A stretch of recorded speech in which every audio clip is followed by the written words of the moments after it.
Deb from Deb Web Art, and today we're going to be reviewing or looking at through a book by Tracy Verdugo called Paint Mojo.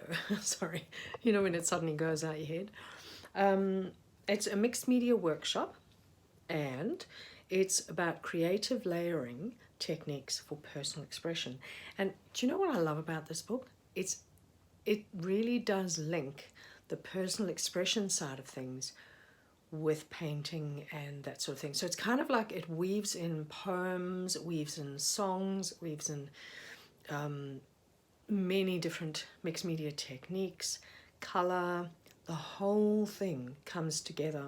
And so as I flip through, you'll see what I mean when you see all the most beautiful, colorful imagery.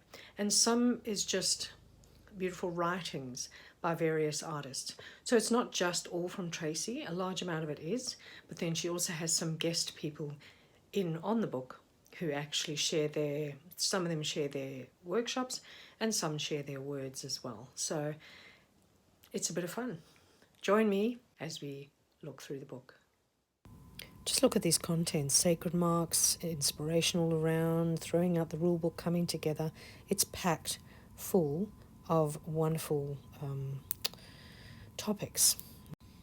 It's definitely one of those books where if you are looking for a bit more in life, and you want more exploration in your work, this really does help. It helps you with creating your own marks, creating your own stories, creating your own symbols even, and using those within your artworks to enhance.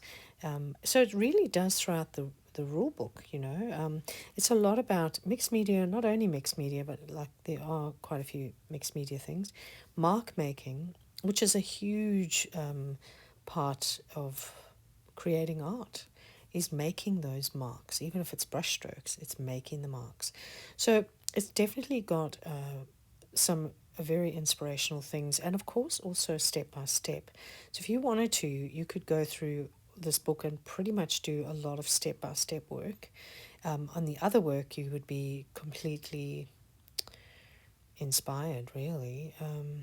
And there's little tips and techniques throughout the book to just help you with things.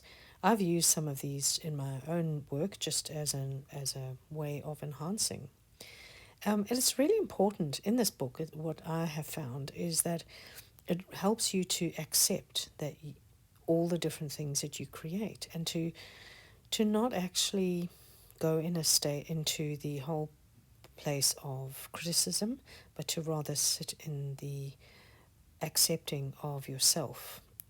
And sometimes failure, especially in art, you know how sometimes things fail, but you actually discover something else.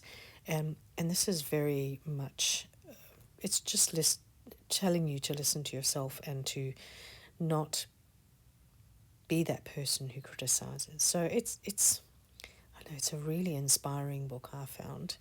And Tracy herself has done a lot of teaching, and she has run a lot of retreats, not only in Australia but also overseas. I think Spain, Mexico. She has a great love of Mexico, and she has got a lot of big spiritual side to her as well. So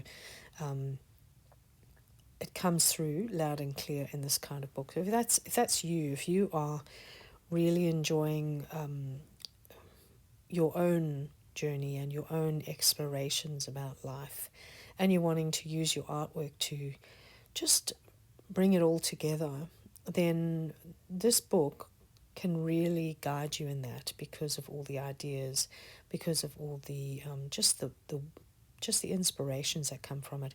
Even if it's not a lesson, but just looking at the different techniques and the different things. Now that's the contributing artist. As I said, it wasn't just all Tracy. And then she's got a little bit about her at the back. So really an excellent book, especially for absolute inspiration and helping you on your journey. Hope you enjoyed this.